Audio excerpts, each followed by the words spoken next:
Welcome to another Patho video. Today let's talk about regulation of bone remodeling.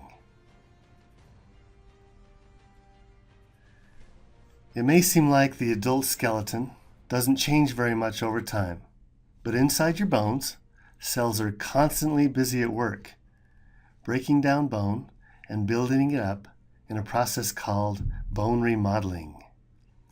In fact, 10% of your skeleton is replaced every year.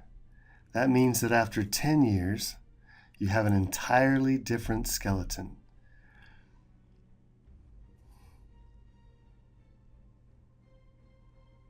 Bone remodeling is also an important process that can repair microdamage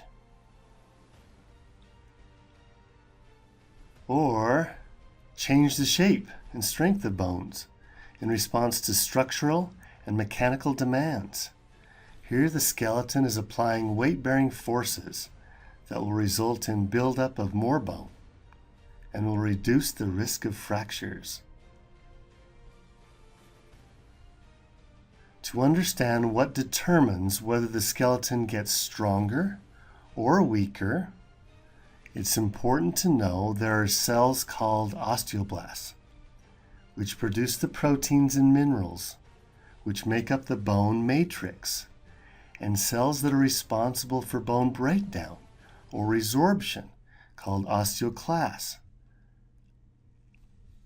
Together, the activity of osteoblasts and osteoclasts on the bone surface is known as bone multicellular unit, or BMU.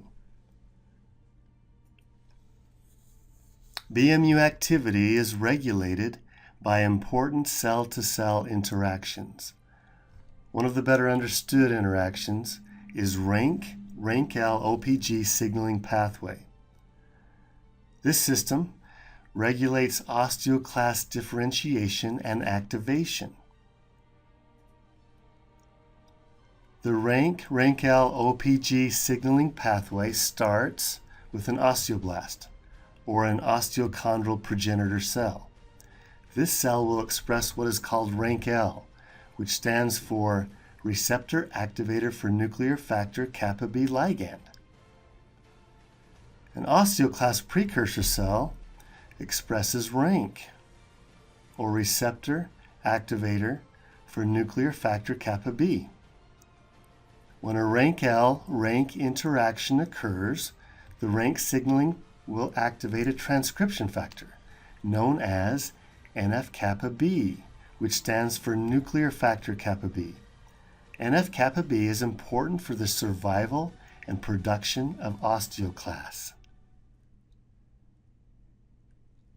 Osteoprotogerin, or OPG, is a decoy receptor produced by osteoblasts that will bind to RANKL and prevent RANK-RANKL interactions, effectively blocking the signal that triggers the production of osteoclasts. Knowing this, do you think high levels of OPG would increase or decrease bone resorption? If you answered decrease, then you are correct. Levels of OPG and RANKL can change. OPG is increased by mechanical strain and sex hormones. OPG is decreased by parathyroid hormone, which is produced by the 4 small glands on the posterior aspect of the thyroid gland. OPG is also decreased by glucocorticoids. So remember, high levels of PTH and glucocorticoids favor osteoclast activity over osteoblast activity. Also know, RANKL expression is increased by PTH and glucocorticoids. RANKL expression is decreased by sex hormones. So to summarize, know that sex hormones and mechanical strain will increase osteoblast activity compared to osteoclast activity, favoring bone retention. This concludes the video Bone Regulation Part 1. Thanks for watching.